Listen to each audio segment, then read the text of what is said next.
রাত্রে প্রায় 10:30 কোটির সময় আমরা আমিও শোনা কথা আর কি। সকালে আমি শুনছি অলরেডি ব্যাপারটা। নিয়ামতপুর গাঁও রাত্রে 10:30টার সময় মানে ইসন রাজা নামে আমার গ্রামের একজন মানুষ মেডিকেলে তানে ডিসচার্জ করে লইছে, মরণাপন্ন অবস্থাত তানে ডিসচার্জ করে লইছে তার ছেলে এবং সাদিক আহমদ করি একজন আমার গাঁর ছেলে। তার ওয়েগানারা করে তারা আবার শিলচর মেডিকেল তো রুগী নিয়ে আইতরা বাড়ির পথে। ওই সময় আমরা গাঁত যখন ঢুকে গেছি ওই সময় ডিজেল অটোওয়ালা একটা ক্রস করতে গিয়া তার সঙ্গে কিবা একটা কথা কাটাকাটি হয়েছে। কাটাকাটি করার পরে মানে ডিজেলার অটোওয়ালা ওটা সাইড দেন না হরন দিতে দিতে দেন না আর কি। ওই সময় দিছে হঠাৎ কাটিছে, তখন ওয়েগানারটা মানে বন্ধ, ক্ষেতর জমিনও যাওয়ার রাস্তা থাকে। তখন সাদিকে শুনছি আর কি, শোনা কথা। সাদিকে আমি সকালে জিজ্ঞার করছি, জিজ্ঞার করার লগে কইছে, সাদিকে কইছে যে আমি হরন দেওয়ার লগে লগে তারা সাইড দিছে না, আর পরে দিছে আর আমি ফার্স্ট যাওয়াত লাগছে। ওই সময় আবার কাটছে, আমি তখন বন্ধেই যাওয়াত লাগি গেছি।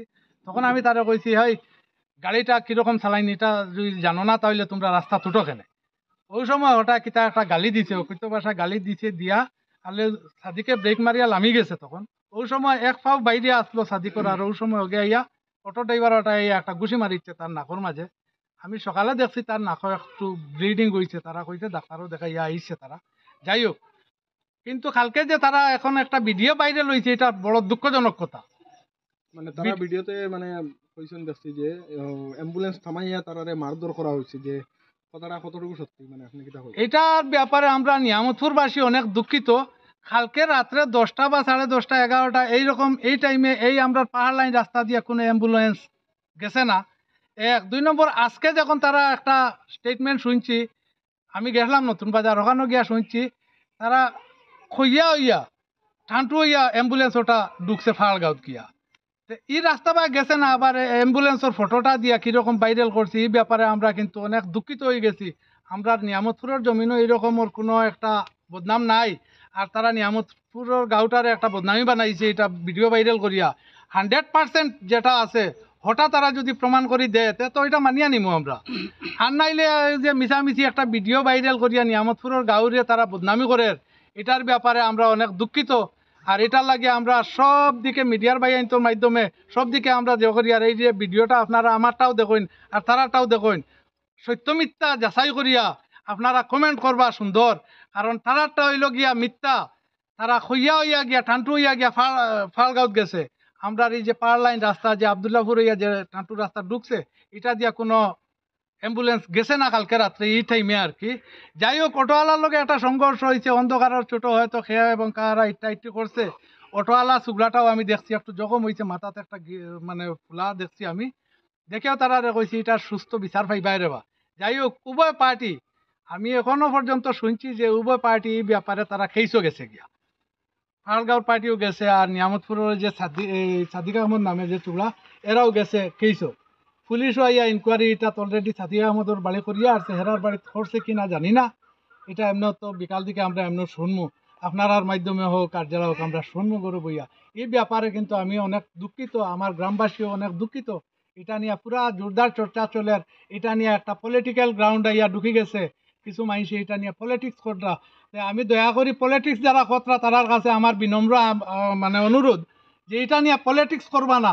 অটোওয়ালা এবং ওয়াগনারওয়ালা তারার মাঝে সাইড দেওয়া দেবি লইয়া একটা সংঘর্ষ হয়েছে, আর এটা নিয়ে পলিটিক্স না করিয়া ওটা যেরকম মানে সুস্থ বা সমাধান করা যায়, সুস্থ একটা বিচারের মাধ্যমে গাঁৱত বইয়া আমরা সমাধান করার পথে আমরা আটিয়া। আর ওটা তো আপনারাও সাহায্য করেন আমরা রে, যে এটা সত্যমিতা তো বুঝি লাইবা। পুলিশও তারা স্টেটমেন্টও আমি শুনছি দিছই, একটু আগে পুলিশ আইয়া ইনভেস্টিগেশন করছে। এটা দেখছি আমি আমিও আসলাম কেন, পুলিশের কাছে তারা কইছে তারা ডেড বডি লইয়া এই খইয়া বাগান হইয়া তারা গেছে। খইয়া বাগান হইয়া ঢুকে ঠান্টু হইয়া বার হইয়া তারা ফালগাঁত গেছে, নিয়ামতপুর হইয়া গেছে না। এখানে অটোওয়ালা ডিজেল অটোওয়ালা প্লাস ওয়েগানারের মাঝে একটা সংঘর্ষ হয়েছে। যাই হোক, ডিজেল ওয়েগানারের ড্রাইভার আপনি বলতে চাইছেন যে তারা যেটা অভিযোগ করেছেন এটা সম্পূর্ণ মিথ্যা। এবং ও যে একটু আগে তারা পুলিশের কাছে যেটা স্টেটমেন্ট দিছে, বিকে সিংহর কাছে যেটা স্টেটমেন্ট দিছে, আমার আবদুল্লাপুর আউটপোস্টের আইও বিকে সিং, তার কাছে স্টেটমেন্ট যখন দিছে তখন আমিও তার কাছে আসলাম আর কি। শুনছি তারা কইছে খইয়া হইয়া টানটু হইয়া বাইর হইয়া তারা গেছে পাহাড়গাঁও। আর কালকে তাহলে এখানে যে সাইরং বাজাইয়া ভিডিও একটা ভাইরাল করিয়া সমাজরে এখানে উত্তেজিত কতরা এইগুলা না করা লাগে আমি অনুরোধ করবো। আর পলিটিক্যাল পার্টি যারা এইগুলা কতরা দয়া খান করে এটা না করা বালা হইব। যারাও কতরা এটা নিয়ামতপুরের মাইসে এরারেও অনেক ভোট দিছে, আর নিয়ামতপুরের কিছু মাইসেও তো ধন্যবাদ দিছে। এখানে রাজনীতি না ঢুকাইয়া সুস্থভাবে ওটারে বিচার আচারে শেষ করিয়া দেওয়া লাগে আমি আমার আবেদন রাখছি। এখানে আমার বক্তব্য শেষ করলাম। সকাল রাত 10:30-10টার সময় আমার বাবারে লইয়া শিলচর থাকি মেডিকেল থেকে আওয়ার পথে ওই সময় আমার নিয়ামতুর ঈদগার সামনে অন্য একটা বেড়া ধরছে। আমার ওয়াগনার গাড়ি আসলো আর অটো গাড়ি আসলো, আর আমার বাবারে খুব বেশি দুঃখ দিছেন তারা। এটা মানে খুব বেশি দুঃখিত হয়েছে। আমার বাবা ও পর্যন্ত অসুস্থ অবস্থায় আমার ওয়াগনার গাড়ি লইয়া তারা আওয়ার পথে অক্সিজেন লাগাইল। ওই সময় আর ওয়াগনার গাড়ি আমি নিজে গাড়িতে আসলাম, গাড়ির আগর সিটে আসলাম। আমি আমার ড্রাইভারটা কইছে যে আপনি আই যাইন গাড়ি তুলি দিছি তা না। এরপরে আইয়া ওখান বেরিয়া মারছে অটোর ড্রাইভারে, ওখান বেরিয়া মারছে। মারার পরেও এর বাদে আমি টান মারি তুলি লাইছি। এরপরে আমার গ্রামের সাসার করে বাই আইন বা যুবক আসলা যারা সারা জমা হয়েছে, জমা হওয়ার পরেও গিয়া তারা বিস্তারিত বুঝছেন, বুঝার পরে গিয়া আমি ওখানে কইতাম চাইয়ার যে একটা ঘটনা হয়ে গেছে, ওখানে আমি কইতাম চাইয়ার যে আপনারা বিচারে এখানে সমাধান হইব। আর সাধারণ মানুষ এটা লইয়া কোনো ফুলফান না করিয়া ও সমাধান জেলা ওলা সমাধান হইব, সাধারণ মানুষের জন্য আমরা না করি। সঠিক খবর, শুদ্ধ খবর, খবরের পেছনের খবর। বরাকের প্রথম ডিজিটাল প্ল্যাটফর্ম বরাক বার্তা 24।